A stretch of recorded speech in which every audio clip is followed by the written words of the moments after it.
Yan, Senado. Dito ko matawag sa konselo. Ako ba dito ko sa buong Katolik. Kanang kung ano ko sinyo. Di ka rin naman mo kung nabalhin mo sa Panginoon, sa Kapuno. Huwag mo may baw. Kung anong gawan na rin tinood, aktibo ka mo duwin sa lihon sa Katoliko. Ano man? Gusto ko maluwas. Di ba muli ako karoon sa isek ka, magkatibo katawan, kaluwasan. Muli karoon nga, ako ipagaroon nga, ang ako sa isa, matawag at batong experience sa akong kinabuhi. Ako dagan sa pagkakatoliko. Diya tayo, namagod tayo role tayo. Okay. Ang role, mauni ang mag-govern sa atong proceedings. So, dili ta mo subay sa atong role, Okay. so dili maayo ang dagan sa atong... Ako lang po ka na. Ang atong lagi role, mauni. Okay. Musulti ka sa imong pangalan, modali ka sa imong question, Okay. pero kung gusto kang musulti, way problema na sa amo. Okay. Hatagan kag 20 minutos ng pagsulti. Pero ang kondisyon, kinahanglan kang i-cross-examine sa imong 20 minutes na deliberation. So pagpili lang, mangutana ka o mamahayag? Ako ka na. Okay. Ako lang. So kung mangutana, proceed sa imong question. Okay. Ang ako kamuta naman ang ato mabasa din nga sa Bible ang napulo ka sugo. Mabasa na diha. Kunya diri sa ato pulo sa ato simbahan. Nga ba mabasa sa diha sa Bible? Manapunta na. Tubag, pero di kayo mabasa tayo napulo ka sugo. Okay. Pero sa pagsulat sa napulo ka sugo sa Exodus Kapitulo 20, wag yun na butangin nga mo ni unang sugo. Mo ni ikaduhang sugo. Kaya kung imong gamiton ang gitawag nato nga mga prohibition o imong i-count as one law, dili na siya makargag na pulo.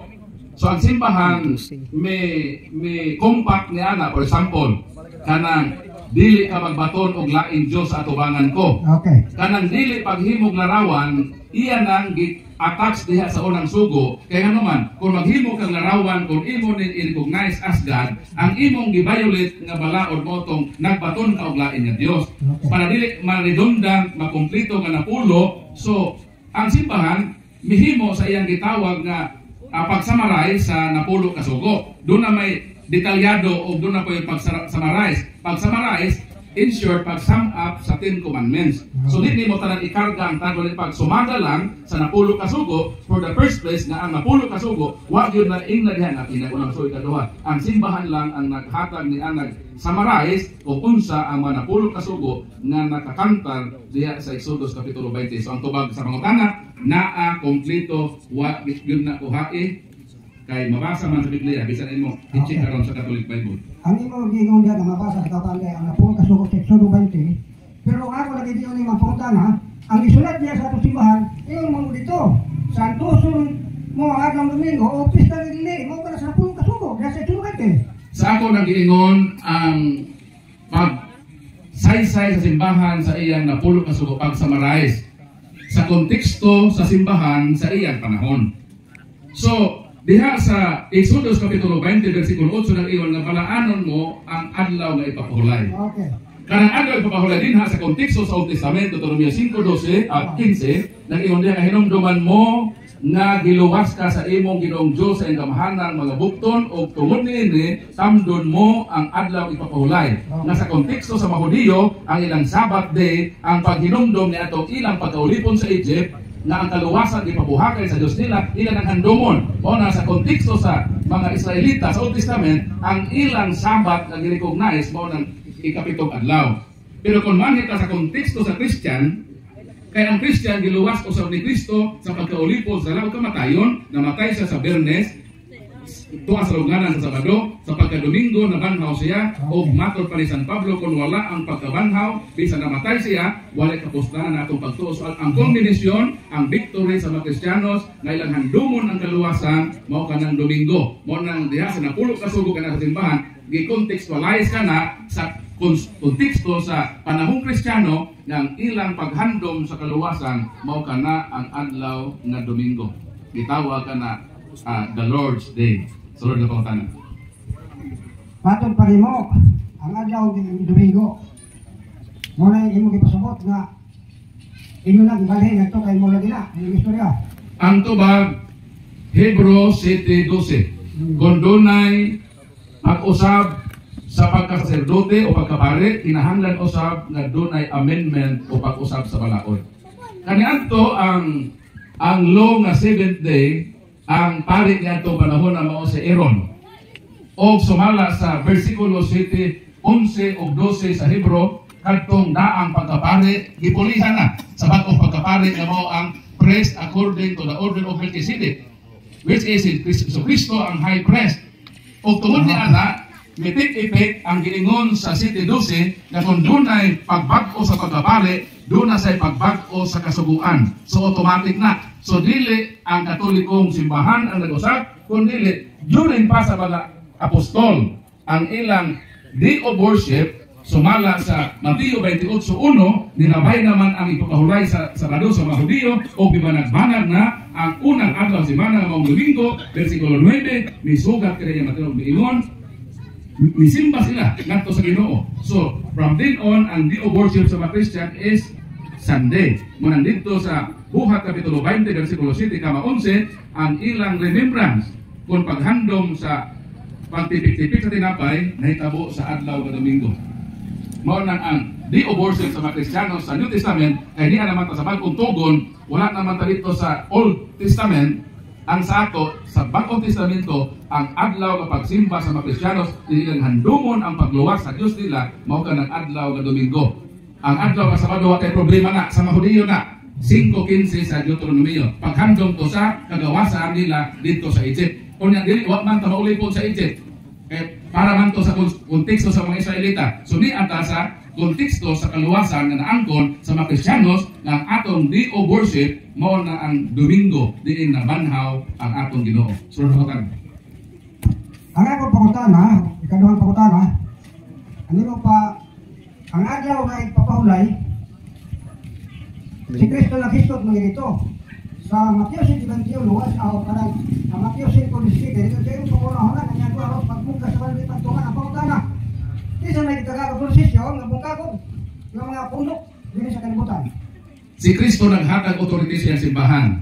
Mateo 16:18-19 ingon siya, ikaw Pedro, ibabaw ning bato, tukuron ko ang akong simbahan. Nabisan ang kamatayon, di ko makabuntog niini. Ihatag ko kanimo ang mga yawi sa harian sa Dios. Kung unsang imong idili sa yuta, idili kini sa langit. Okay. Unsa imong itugot sa yuta, pagatugutan kini sa langit. So mo to, in connection sa 7:11-12 sa Hebro, nga kung dunay pag-ili sa pagkapari, kinahanglan usab nga dunay pag-ili sa balaod. Mo nang dili kay mikalitan na og pag-ilis nga Domingo nga wala ang otorisasyon sa Ginoo. So naka-anchored ka na, grounded ka na sa authority nga gihatag sa atong Ginoo sa iyang simbahan. O kay inyong simbahan wala may authority, kay tinuko naman ang iling galuhay at 23, o nang dito yun mo connect sa mga Hudiyo, which is dili ka part niyan itong ilang paghinumdum, kay dili man ta na ulipon sa Egypt. Okay. Matun pa ni mo, watay labot na kaya ito sa mga Hudiyo. Apit pan, pangutana. Kasi kailangan tupulong sa Ginoo. Kristiyano sa Hudiyo. Ang sa Old Testament, ang mga writers, Muslim, mga Hudiyo. Okay. Pero ang ilang mga writings tay, wa na to. Mao nang wala na ni original nga sinulat nila. What is available, mao nang itawag manuscript. Ang manuscript, gikopya dito sa original. Dahil sulatan na gamit sa apostol, madugta naman. So aron nga ma-preserve ang ilang sinulat, kinahanglan na dunay mukopya sa ilang sinulat. And the oldest manuscript nga naa karon available mao nang Codex Vaticanus. Naa sa Vatican Library. Mao na ang pinaka-oldest manuscript, meaning pinakakaraan na gikopya sa original. Ang original nadugta na. So ang available karon ang naa simbahan ng Katoliko. So tinuod nga ang original sa mga Hudiyo, pero ang nag-amping na ma-preserve ang pulong sa Ginoo ang simbahan ng Katoliko. O way labot ang Seventh Adventist ana. Kaya ito na gumigamit sa Biblia na iya sa Katoliko. So do ka. May labot na ako punta na ang kailan di ba mga Hudiyo dili ang Katoliko. So ito ba na ka? Nga ang nagsulat Hudiyo, pero ang ilang sinulat nangadugta na. Ang nag-amping karon sa manuscritos nato gikopya gikan sa original ang simbahan ng Katoliko. Kung wala pang simbahan ng Katoliko nag-amping ana, wala mo Biblia ron gagamiton. Wala mo. Wala Biblia. Wala Biblia. Okay. Sa Katoliko man ang Biblia nga manuscritos. Katolik ang mga apostoles, Katoliko dito. Yes. No, lima po Seventh Adventist. Ang Seventh Adventist natutod nga itong 1863. Sumala sa Young's Student Encyclopedia for the first 1,000 years, all Christians are members of one religion. Literado sa Catholic Church, kung maingon ka na ang mga apostoles mga Kristiyanos o sumala sa ebidensya, ang mga Kristiyanos na hasakop sa usalang kasimbahan nga mo kining simbahan ng Katoliko. Ang mga apostoles mga Katoliko, dili ito sila Seventh Adventist Church. Nagaugan nimo nga namugna na sa 1863. Okay na, no? Mane, hindi mo pa namugna ang simbahan. Nakatinong pa na. Di ba ingon man ito ang Ginoo nga lakat mo kalibutan nga ang tanan kakawan ka na surang mayong kinunan? Di ba na Ginoo? Yes, dili ka magisugo ana. Kay ang pagwali magsugod sa Jerusalem. Buhat 8. Kamo mao niya ang tigpamatuod nako sugod sa Jerusalem, sa Judea, Samaria ug hangtod sa kinatungnan sa yuta. Ang Seventh Adventist dito magsugod sa Amerika. So wa mo magsugod sa Jerusalem. Ang pangutana, kinsa may nagsugod sa Jerusalem? Ang Katoliko. Buhat 23:11. Ang Ginoo mitupad si Apostol Gaygon, ingon nga nagpamatuod kanako sa Jerusalem, kinahanglan nga moadto ka sa Roma. So from Jerusalem to Rome og sa Roma 1:6 hangtod 8 nag-ingon, kamong mga taga-Roma, gipangga o gimahal kamo sa Dios, gipili kamo nga katawhan ug diha kaninyo nga mga taga-Roma, masangyaw ang pagtuo sa tibuok kalibutan. Sa Griego, epistes, hemon, en katanggilitay, in holo to cosmo. So naa diha ang word nga katahulos means universal kon Catholic. So meaning from Jerusalem to Rome o dito sa Rome, mahimong Katolik ang simbahan. Unang sa World History by Arthur O'Brien, page 112, the headquarters of the true church established by Christ were established at Rome. Until now, ang sentro sa Kristiyanismo naa sa Roma, dili dito sa Amerika. So ang Seventh Adventist Church walay bisan gamay nga kadugtungan sa Kristiyanidad dito sa Jerusalem. Kay dito mo nagsugod sa Amerika. Okay. Gisugdan ni Ellen Goldwyn. Sir Pangutana. Ako pangutana. Di ba si Kristo Adventist? Dili gyud tayo. Dili si Kristo. Ano man? Anong ngayon dili si Kristo Adventist? Kaya the word Adventist means coming. Pag may mga Adventista, nagpaabot ka sa ikaduhang pagbalik ni Kristo. Si Kristo dili mahimong Adventista naman. Kinsa may ipaabot niya Kristo? So daghan ang Kristo. Nakuha ni mga poet tayo. Kani gyud pwede nga si Kristo mahimong Adventist. Nga naman, ang word nga Adventist nagpaabot. Kinsa may ipaabot? Dito, 2:13, ipaabot si Kristo. Kung si Kristo Adventist, kinsa man nga Kristo ang ipaabot ni Kristo. Maproblema na mo diha. So dili si Kristo mananghawa na sa Badista. Nga naman si Kristo dili Adventista. Wa may ipaabot siya Kristo. So dili gyud si Kristo mahimong Adventist. Una si Kristo Katoliko. Katoliko pa naman. Si Kristo is naaman siya is in all places. Because Christ is God and God is omnipresent. Panutihon 5:15 mo nang si Kristo is in all places. The word Catholic universal mo nang si Kristo Katoliko dili Adventist. Okay. Hindi ko. Di ba si Kristo, ingon man siya, ang Kristo siya, si Kristo ang amahan siya usaran. So man na dili. Pero ito hatay. O dito ng Holy Trinity, iada po ninyo sa Seventh Adventist. Sa Katoliko man na-define ang dogma. Pero tungkol na sa pagkatinood, inyo pong i-acceptan na tinuuhan sa Seventh Adventist. Hindi na original inyo. Katoliko na ang nag-define anak sa iyong makonsilyo. Nanundog. O Constantinople. Hindi na nag-isundog na teaching. Okay. Hindi man yung original, sa pagbuhat niya sa kalibutan, ningon man Diyos nga, di ka doon ang ano, nga to sa Katoliko ikaw pa, nga to sa ikaw, nung pagkikapiso na buhay. Unsang dito na what to believe para ninyo. Dili na siya dahil ka na mo ng adlaw yung Hawayan sa Sabado. Kaya wala may kalendaryo ato nga time sa tradisyon. Uy, sayo na yung biblia nga kwan. Dili, pwede masayop tayo ang nabasa na dito. interpretasyon na Ellen Goldwyn mo na sayop. Okay. Kaya kanto magkulit ng founder tayo sa bata pa, 9 anyos, ipuno mo ito sa bato sa ulo. Tapos pag puno sa bato sa ulo, nato yung scientific sa iyang utok. Ang hinabuha ito tayo, pag naulian na siya, magbasa siya, maglabad ay yung ulo. Muna nga, ayaw ko patuuhan ng teaching na bunga sa naglabad na ulo ninyo ng founder. Hindi kita sa simbahan ng Katoliko, magtukod sa atong Ginoong Kristo. Kaya kung gusto ka tayo ka ng kining debate, ako ganahan ko nga maging friendly dialogue. Pero kinahanglan nga mo ato bang dili ikaw, kato imong pastor. Okay, dito ay ito kanini, balugi ko karon. Sumasin yung ingon daw, pinay lang yung baro ko pangatuda. Okay.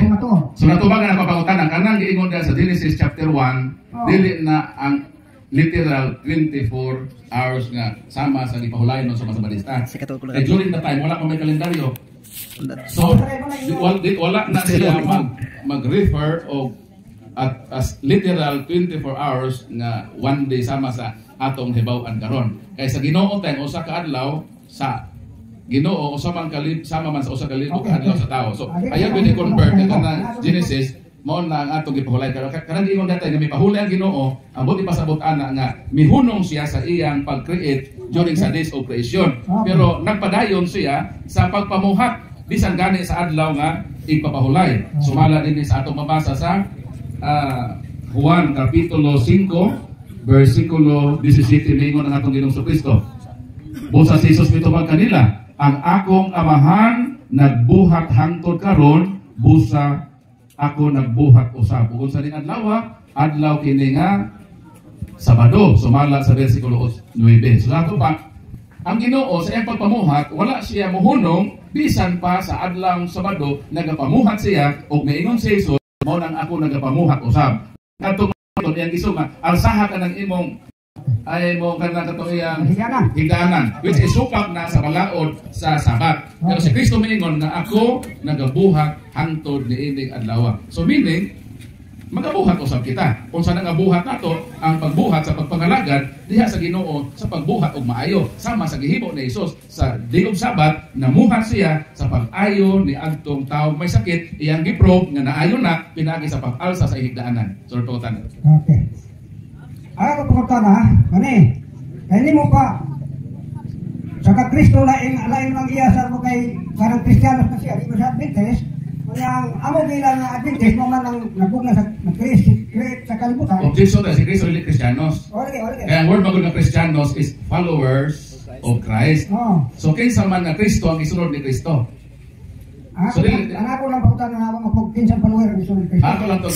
Ako lang to gipatinaw sa imo ba kay mga terms magod nimo wala malain sa eksakto nga kahulugan ba. Alam po ma-educate po sila para dili ka dito para sa imo para nila ba. Para naibalo sila. Wala nga ako dili ko balog diri tungod kay matupan mo wal pastor nga makapahayag nang lagi kay wala bisa na lang sa tulpo hindi na ka kuan sila. Tama gyud natay, wag gyud na contribute sa tulpo. Ang inyo ra gyud na pagsupak-supak sa Katoliko. Okay ra.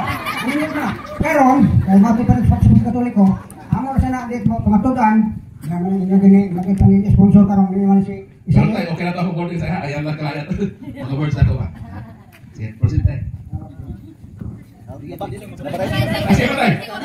Okay pa tayo. Walay nang walutanan. Mo-reserve lang ha. Katugos sa walutanan. Nagapulot sila walutanan. Wasa kamay sa mga ibang ulti ba. Kita. Continue tayo. Para na po ang ito. Kaya na yung hindi po ha. Nga naman. Sunod-sunod sa ako din lagi kanina. Pero hindi pa kanya tukutan sa ako. Experience ako. Okay na. Di lang sa kay ganang di ba testimony ron. Okay, sa ako nang giingon, gusto rin ka mamahayag, tagaan ka na mong time nga sufficient po nga makapabuga ka sa imong gibatid. Pero gali kay atong proceeding count is question and answer portion ng imo ra dulo mangutana ra gyud. O titubag ra pod ko, bahala. Kung sa tuwang tubag, gawata lang pod. Okay, sige, proceed tayo, panayon tayo. Reklamo magita kay sumasin lipahin kanina. Sakto dito tayo. Reklamo gyud. Kaya pahingan mo mga magkakay. Sa diyan susi ni, yan mo na ibawi ang kamaturan. Pero lagi kay mo may ibawi. Ay, kinsa man tayo nga pastor nga naka-contribute tulpok diha. Kanang linaw. Kinsa nga pastor ninyo nga naka-contribute og tulpok sa Bible. Dili ako maka-istorya karon kay wa may ka-prove na ko diri. Wa matay.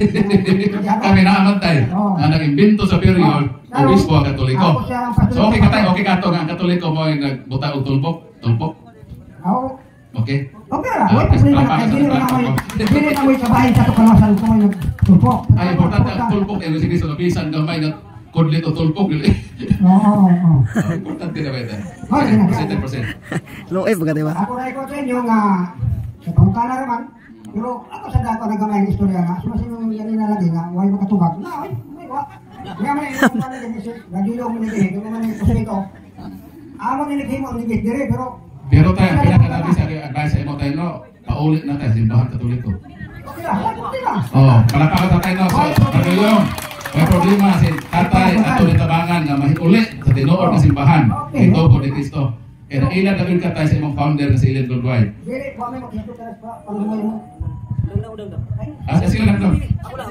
Sige, kana sa Paul, sige bro. Ikaw Paul bro. Salamat sir. Okay. Proceed bro, proceed.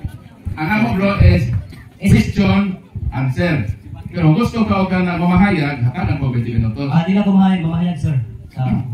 Kami lagi po, lumulok yung ikaw sa city po. Okay, sige. Proceed sa imong pangutana. Masalamat ko sa iya kay usa ko sa imo viewers sa mga debate ni Rob Praise the Lord, brother. Barcilas. Okay. Dili ko kay mao sa taga diri taga po kay kani mga nauna. Kuha na guys ako Pero imo to tatay, no? Oh. Imo to siya. Kana tanan nga naminaw nimo ako na tanan mga kaliwat iyan uyuan. Praise the Lord. Makatoliko. Ya kani si Brad ako sa lisod. Nakita ko sa inyo mga debate. Okay. Ninyo So, tanan. honor na mo bro, nga nakamit ako personally. So, sir, mag-sir lang ako sa iyo, mag-bro. Brad lang. Brad. So, Ikaw sir, nagpasabot, nga ako itodlo nimo. Saya sumak-sumak kung mag-share ka sa ako. Sulang kita ka. so ako lang. Pero kung Brad, okay na, Brad, din po na ako pagtubag. Kung i-date ko rin mo igsuon, tubagol po ka inigsuon. Pero kung imo tagol na sir, mapugos yun ka sa pupina sa imong sir. Kaya sudan kita ka. Bro, mag-bro ka lang sa iyo. Praise the Lord. So, kay, as a Christians, kita mo galing, so, di ba, bro? Ako, kay, dili ko ganahan ng debate, di sa ko ganahan ng, basta ako tatay, ano, tatay? Tay, ako ganito tay. Pero sorry lang daw ha, nga medyo ka tubag sa imong tatay na ipagka-harsh. Ako mag-apology. Pero, bro, mga pila mo ka-days dali? Ugma, Pila mo ka-night? ugma na ami last Bible rally dito sa San Francisco, o sa Lunes, maulit ako niya. Pwede. Sayaga eh. Sige, ibitaw dito. Dito ka makita Kana si Rob, sa nagdiri na ba na si Rob? Bro, Ana siya na rin. wala sa diri, kay anytime ko, ako yun lang isa Na may nakasigil na debate karong Abril 30 sa Plaza Independencia. So, usay, paano? Atong pagkaon. Pagkaon? Oo. Wow. Kaya mo ganun paborito ni pagkaon. Ganahan ko sa ila kwan Pagkaon Dixon. ng kahuway. Kung kamo, kung wala mo kay Baw, mas maayo yun. O, para sa ko, libro. Nagbasa sila sa Biblia. As a Katolik, ang Katolik bro, universal na bro, no? Muna ako kinitihagit sila. Kani sila ako nilitan sa tagsan doon sa ila. Dili ko mo Bible study nga mga birth. Ako sila yung nagtungin na yung Biblia. Mura ako yun. Yago to, ako pagkutana sa imo ha, what is Alos Himera? Kung saan sa pinulungan? Alos Himera is Greek another day. Nana sa Hebrew, Kapitulo 4. Nga, nahisgot ang Diyos na doon ay lain na adlaw. Sumala din sa versikulo 8. Kaya kung nakahatag pa kanila pahulay si Josue, dili na unta ang Diyos maghisgot sa ulahi o lain pa nga adlaw. So kining lain nga adlaw o another day sa Griego is Alos Himera.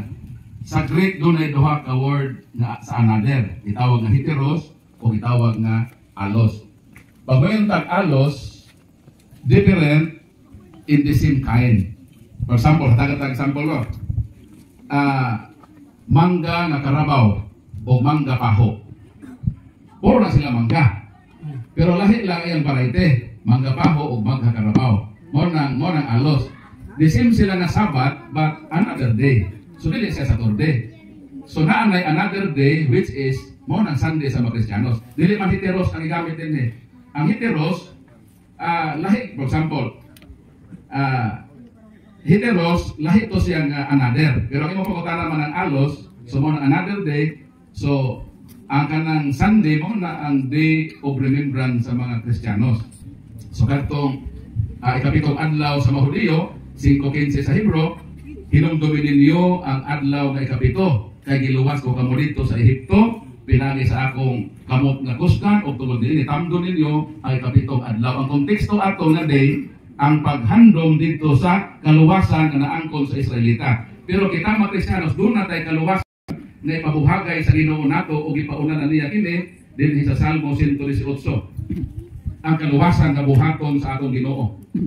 22 ang bato sa likway sa matutukod kay wala hinungdan na himo hinuon nga labing importante bato referido ni Kristo. Sa Old Testament ang sibior na instrumento si Moises pagkuha dito sa Egypt.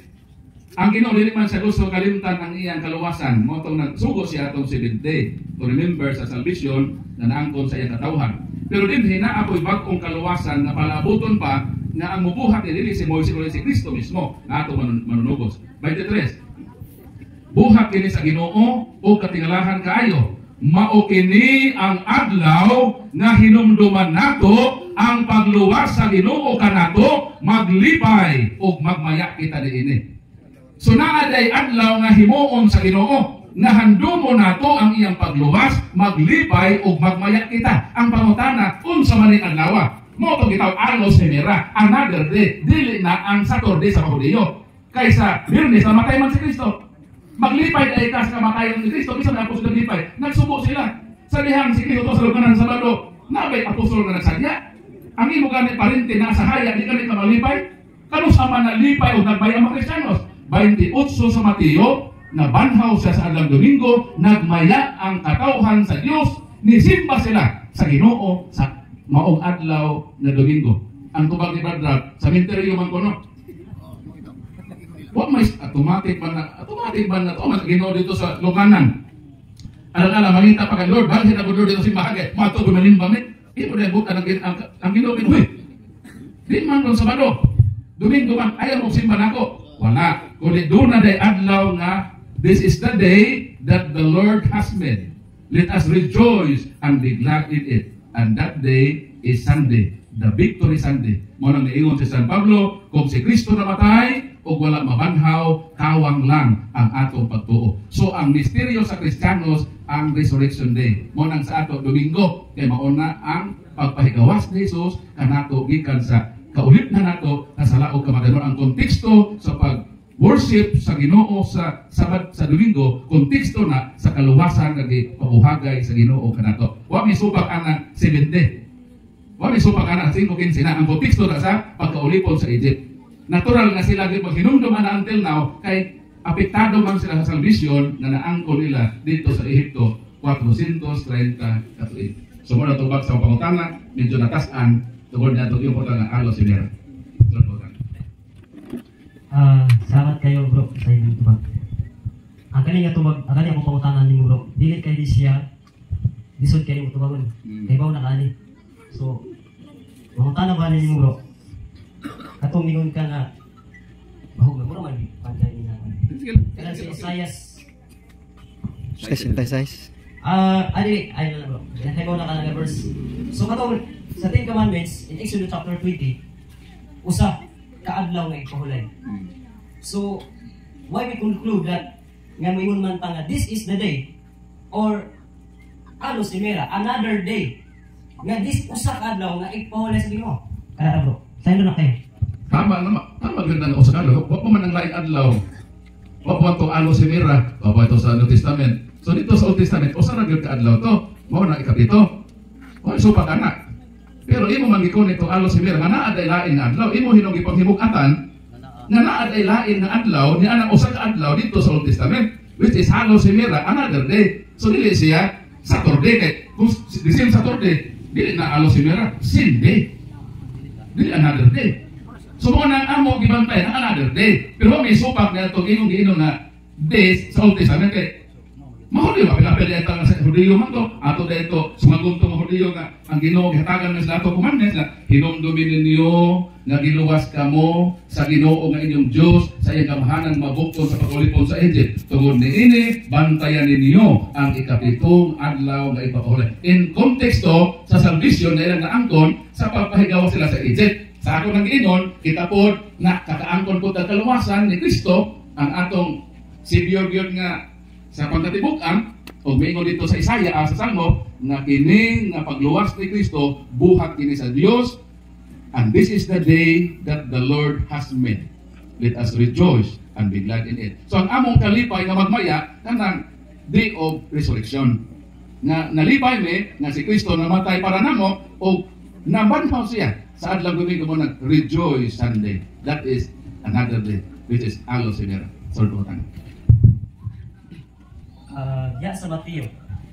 Nako lang panguntahan sa Mateo, naging diya kung kinsa ka to magapahuyang sa mas labing ubos dali kasug. Naging diya nga magalungtad man ang langit ug ang yuta, walay pag-asayloan sa mga kasuguan. Hangtod ang tanan mga sugan. Include ba ni sa 10 Commandments, bro? Wa kay sayloan, bro. Mo nang kami di gyud magsupak-supakan ng day of Sabat sa mga Hudiyo kay para nila na. Pero naa may another day. So mo ni para namo. So kung di mo modawat din wa mi laban anak. Kung dito mo sa Hudiyo, inyo po na rights. Pero Kristiyanos man ta, ang atong kaluwasan na angkon ipabuhagay sa Ginoo ang bato nga importante dito sa Salmo. Kuman amo. Ako pabalik ko to basa no. Salmo 118 para ato gyud masabta nga naa gyud adlaw gihimo ang Ginoo. Ang bato kay sa likway sa mga magtutugod kay walay hinungdan na himo hinuon nga labing importanteng bato way ali si Kristo ni. Buhat kini sa Ginoo o katingalahan kaayo, mao kini ang adlaw nga hinumduman nato ang pagluwas sa Ginoo kanato maglipay ug magmaya kita. Mao kini ang adlaw nga gibuhat sa Dios. Mao na ang another day, ang Alos Enera. Nga mao na ang Domingo sa mga Kristiyanos. Mao na bro. Okay bro. So, dirita. Salamat kay kay bro sa imong tubag bro. Wala Okay. may komentaryo Okay. sa imong tubag. Kaya ako dili ko ganahan og debate. Okay. Praise the Lord bro. Ay sa brother. Okay. Okay na to bro. Last na ko pangunta na lang. Sana ko siguro. Last lang. Usa lang bro. Okay. Okay. This is the day katong imong sa Salmo 80 ang 118:22. kana yang verse ako na natin matan kana this is the day that the Lord has made. Be glad and rejoice in it. You know na, okay kaya na siya. Wala tayong komentaryo as a Christians. But remember, nga as a Christians, what do you mean na mayroon Nazareth? O di na bro, dili? Ang Nazareth, di ka na sa word na Nazareth. Si Kristo, dito man na tao sa Nazareth, aron matuman ang giingon sa propesiya ni Isaias nga dito gyud magsumikan ang Kristo sa gitawag nato nga Nazar. Mateo 2:23 o mipuyo sa usa ka lungsod nga Nazareth nahitabo kini aron matuman ang giingon sa mga propeta siya pagailhong taga Nazareth aron matuman tong Isaias 59:21 nga dunay gitawag nga Nazar. So ang Nazareth derived sa word nga Nazar nga abot ipasabot sanga. So si Kristo man ang sanga diha sa kaliwat ni Isay sa Davidiko nga gingharian. So mo na ang tubag sa putana. Salamat kayo. Okay. Napa? Napag-usap sa Isa lagi. lang, isa lang yun. Mga itong Ato kita titiol yung putana. para sa mga kita ni sa Okay, sige bro. igsoon niya mo nato kay Pilipino man ta. Mm. So, kani siya last sa Isaiah 66 Number 7. 22-23. Isa. Umaabot pa na bro, di ba? Yes bro, yes. Umaabot pa. Why supak na? Why so pa? Adlaw kay pahulay. Gusto na adlaw kay pahulay bro. Sa Kanang Isaiah 66-22-23. sa mga Hudiyo, until now, nagsabat sila og 7 day. So until hindi sila mukhaon. Kaya magod nga lugar de retirado na sa Israelita. Sumala sa Deuteronomio 14:1 kay ikaw usaman ng katawhan, nagipili sa Ginoong imong Dios, dili ka magkaon ni ini maong mapagkaon. Sa ato pa, sa tibok kalibutan usa ka katawhan ang isugo. O sumala sa Levitico 11:2, mao kana ang kaliwat ni Israel. Dayon sa Salmo 147:19, wala kini way labot ang uban nga mga nasod. Mao nang kanabit ang pagkaon, ang problema na sa balisa mao ni. I-prove sa ninyo nga kana nga law is universal. Kaya kung hindi na ma-prove nga universal, mapalpak mo diha kay nagapil-apil na mo sa sugo kung may sugo ninyo. Kaya klaro man ang Biblia. Kung may dito sa biblical passages, usa ka katawan ng isugo which is retirado sa mga Israelita. Karon kung moingon mo nga ipaapil na sa tibuok kalibutan taga imig sugo nga ang Ginoo nagmandatos nga that is a universal law. But ipasabot intended sa bisan dili Israelita. Gawas ka ito ma-convert sa tinuuhan sa Hudiyo kay automatic man na maabayad sila ng kay converted man sila sa Jewish religion. Pero not for intended for universal nga ibali pamalaod. So akibali establish sa balisa na i-prove lang sa gid ninyo nga universal o na. Kaya kung hindi nyo ma-prove, mapalpakin mo da nga nahagbong na mga nag-apil-apil na mo sa sugo kang musuguan. So kanang Isaias, huwag isupak anak. Na kanang isugo kay Israelita, kung ilan ang supakon, silutan ko sila sa Ginoo. Pero kita mga suguan, manda rin sa silot, rin man taan sa mong balaod. Kolosas 2:6, ayaw itugot nga dunay magsaway ka ninyo sa inyong kaunon. Kaya kanang nga mabutang landong lang sa butang umaabot. Wa kay habot, wala kay tulubagon sa Ginoo. So kanang Isaiah 66 na sunugo ng mga nikaong baboy kadto ng mga Hudiyo na nagbantay sa Sabat na nagbalaan nga nangaon ni adto, kay sila may gisugo o sila ang manubag na sa Ginoo. Pero kita mo suguat, dili ta silutan sa Ginoo sa butang dili ta under.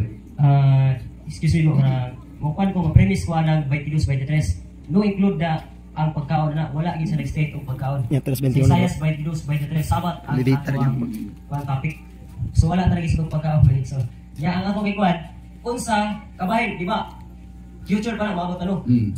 Judgment niya. Eschatological lang yan. Eschatological, last day events na. Last na siya nga panghitabo kay i-judge sa mga tao ng kalibutan na.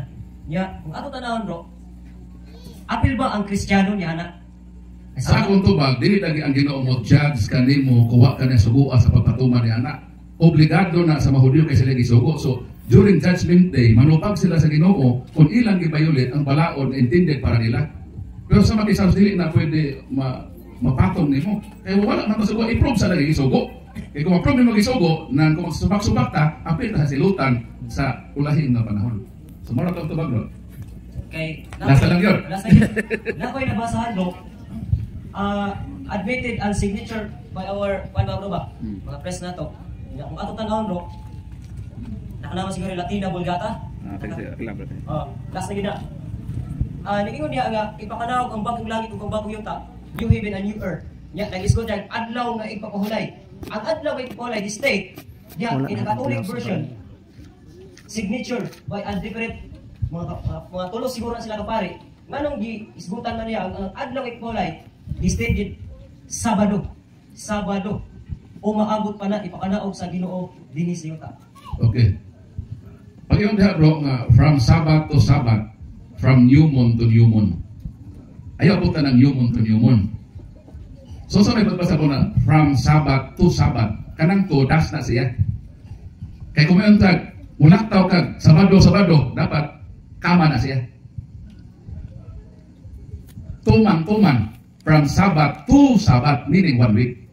From new moon to new moon means 1 month. Ang buti pa sa buti ay na dito sa langit ang atong worship sa tanang panahon. Ang buti pa sa buti, dili kay Sabado. Sa ato pa mabalik na po dito new moon to new moon. Ha? Kaya new moon to new moon, Colossus 2:6, hindi naman ta under sa new moon. Mapalpak man na kung imo na interpret na nga. Brad Paul, ang simba kita Sabado. Ay ayaw po likay ng sasunod na ugikan sa Sabado, hangtod sa Sabado. Kung saan man ang hangtod? Wala, lilaktaw, no? Baik-baik. 1 to 10. Kung saan man ang 1 to 10? 1 na ba na o 10? No. 1, 2, 3, 4, 5, 6, 7, 8, 9, 10. 1 to 10. So pag-ingon, from Sabbath to Sabbath means 1 week. From new moon to new moon means 1 month. So meaning, ang pag-praise and worship na to sa langit sa Ginoo sa tanang panahon. Dili lang kay i-focus nimo sa Sabado ra yun. Kaya kung Sabado, kung saan naman from new moon to new moon, saan man nimo? So kung moingon mo nga ang worship sa langit, Sabado ra yun, kay Sabado to Sabado, awa mo kasabutin ng 1 to 10. Ang iyan ay 1 to 10 is 1 lang o 10. Ang 1 to 10, including ng 2, 3, 4, 5, 6, up to 10. Kay 1 to 10 man. So meaning, from Sabado to Sabado, means Sabado, Domingo, Lunes, Martes, Miyerkules, Jueves, Viernes, Sabado. Muna, Sabado, hangtod Sabado. Ang ilan ang Sabado sa Sabado, kay Sabado ramang Sabado, ang ilabot ng Domingo, Lunes, hangtod. Wala, tama na dapat. Then, ang nasabda rin ng word, so mo na sipyat ang interpretation sa balista, sa ako na nagigiingon, nganong daghan palpak ang pagsabot sa mga sa balista, ang inyong mangyong interpreters, Ellen Goldwhite manggod. Namo ka historia nga si Ellen Goldwhite, gibuno na bato sa ulo. Libro gina sa balista, dili yun na ito pagbutang-butang, ila yun ng libro. Bro. 165 health professionalists ang nag-prove anak nga si Ellen Goldwhite, gibuno sa bato sa ulo, ang side effect anak nga pagbuno sa bato sa ulo, nagubak man na inaong. Bro, pwede mga tanang. Ay, sa bro, wapa kay right bro nga, wapa na ako pahuman sa bato, humanas ako. Si Ellen Goldwhite, gibuno og bato sa ulo, ang side effect according sa mga health professionals sa balista, ang resulta to, maglabad ang iyang ulo kung magbasa siya. Dayon, ang iya po yung gibasa na libro sa Bible is apocalyptic. Mateo 24, so may giingon, kung magbasa kag libro pag sa po yun, so may giingon din eh. Unya, makita ninyo ang makailisa nga talan-awon na giingon ni Propetang Daniel nga magtindog sa dapit nga balaan. Pasabta ni ini ang magbabasa. So naanay, open and close parenthesis, nga kung bubasa ka sa libro ni Daniel, pasabta ni ini ang mga magbabasa. So doon na mo pasabot, o doon na po ipasabot. Karon sa Ellen Goldwhite, iya nangahas man siya sa pagbasa og apocalyptic nga libro ni Daniel, na ang role ana, doon na may magpasabot, o doon na po ipasabton. Ang pagkata na kinsa may nagpasabot ng Ellen Goldwhite anan, buot ipasabot sa Daniel. mo nang na wrong interpretation si Ellen Goldwhite na basahin na niya nga Santo Papa ang sunghay. Kay wa may nagpasabot niya, iya man to private interpretation ug dili man siya kanang authentic nga interpreter kay lagi maglabad man ang iyang ulo kung magbasa. Unsa kay resulta kung magbasa-basa ka, nalabad ang imong ulo. Resulta na sa pagkalabad sa ulo. Kung akong gisusi ang libro sa Masabanista ug akong nadiskubrihan nga daghan interpretation diha gawa na kanimao tungod kag ilang interpreter dunay something diferensya tungod ni atong pagbuno sa ulo sa bato kadiya. So, open ako sa imong next topic no. Bro, pwede mo tanong bro? Okay.